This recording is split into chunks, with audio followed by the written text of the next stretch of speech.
عظیم الرحمن صدیقی عظیم نامہ سے حاضر خدمت۔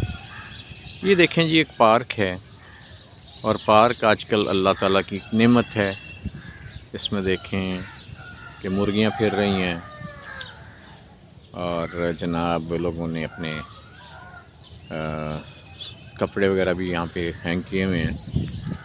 تو اس میں جو اصل بات یہ ہے کہ آپ یہ دیکھیں کہ وہی مصیبت، وہی مسئلہ کہ لوگ صفائی کی طرف کوئی توجہ نہیں دیتے۔ یہ دیکھ لیں، جگہ جگہ گندگی ہے، اور مجھے بہت وحشت ہوتی ہے اور بڑا افسوس ہوتا ہے کہ ویسے تو ہر جگہ ہی لوگ گندگی پھیلانا اپنا فرض سمجھتے ہیں۔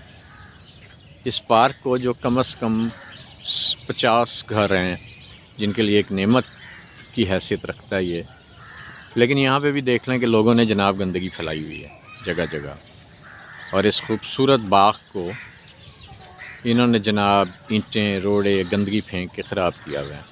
حالانکہ یہ لوگ اگر ہفتے میں ایک دن صفائی کریں اور گندگی نہ پھیلائیں تو یہ کتنا خوبصورت باغ ہو سکتا ہے۔ اسی طرح یہ پارک اور جناب ہر جگہ ہم نے یہی کام کیا ہوا ہے، اور یہ ایک بہت افسوس کی بات ہے، بے حد افسوس کی بات ہے۔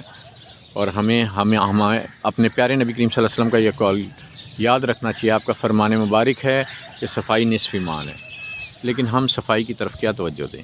ہم صفائی کی طرف توجہ ہی نہیں دیتے اور گندگی پھیلاتے ہیں۔ اس لیے پلیز آپ سب لوگ صفائی کی طرف توجہ دیں، صفائی کریں، گندگی پارک میں نہ پھیلائیں، اور ڈسٹ بن رکھیں سارے مل کے۔ کوئی گورنمنٹ کا ہی فرض تو نہیں ہے نا جی، ہمارا بھی تو ہی فرض ہے۔ تو اللہ تعالیٰ ہمیں توفیق دے کہ ہم اس پہ عمل کریں۔